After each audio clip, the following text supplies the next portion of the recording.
Hello, and today is a special episode. Yeah, this is an episode. I've literally done one of these. Okay, so this is actually to give homage to the new movie coming out on August 10th, The Meg. It's not sponsored, I swear.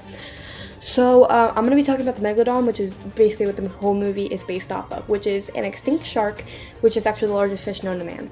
Okay, let's get started. Okay, so the Megalodon is about... let me restart. Okay, so the Megalodon is approximately 40 to 60 feet long, which is larger than a school bus. Way larger than it, almost half the size of a school, 2 school buses. So it's about, its maximum length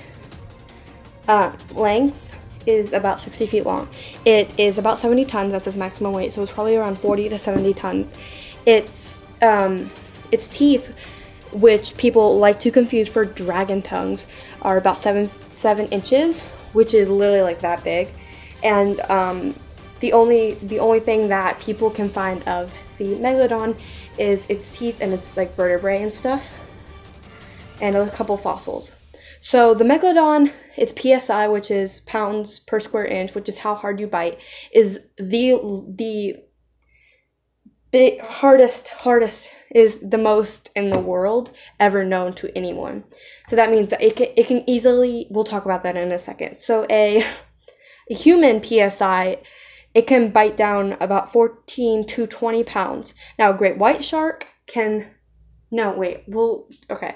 So I think an alligator, I don't remember the name, can bite about 300 to 400. A great white shark can bite about 4,000. Now think about the great white shark, 4,000. Think about us, 14 to 20. Now think about the Megalodon. Take a guess at how much you think it bites, its PSI is.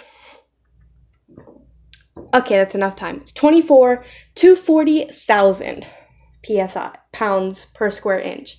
That means it can easily, no problem, bite straight through your car.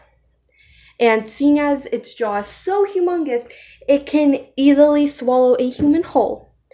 And yeah, so the way it ate was, it could basically eat anything from like smallish whales to bigger fish to turtles and small sharks.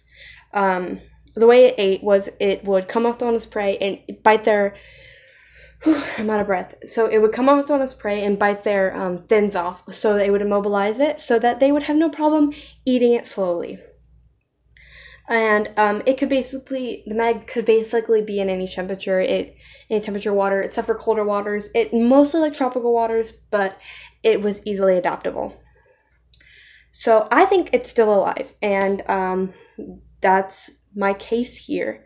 Is nothing anyone will say will make me not think that. Now, it went extinct about 2.6 million years ago, which was the same time as the Ice Age. Sorry, I thought my camera turned off. Scientists say that the reason that they went extinct was because of the waters and not enough food.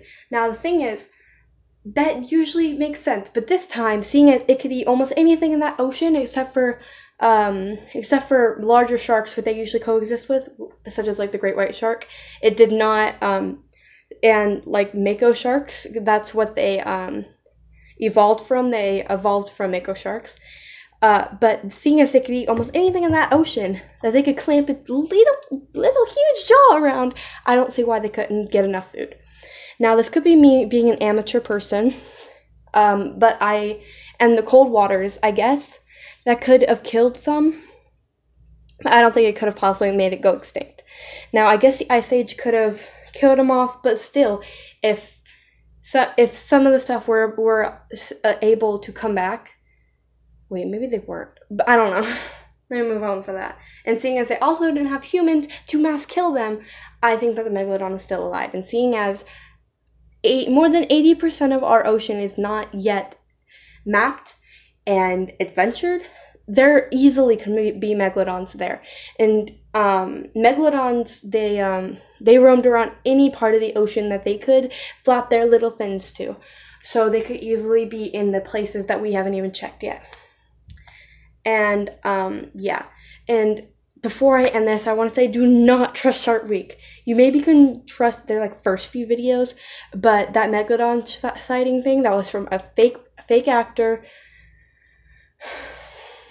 It was from a fake actor, and I think they said something about sharks being in somewhere in Canada. That's also not true. Do not trust Shark Week for a second. They just want views, and probably you don't want to trust me, but that's all facts that I have looked up constantly to make sure that it's correct.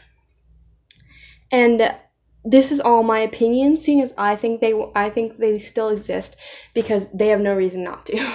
I guess they're seeing as they were the biggest thing in that ocean. I guess the weight could have been a bad thing, and it could have immobilized them and killed them all. I don't know, but I still think they're alive, and one day we're actually going to find out the truth, or we won't, but I believe that they are still alive. Bye.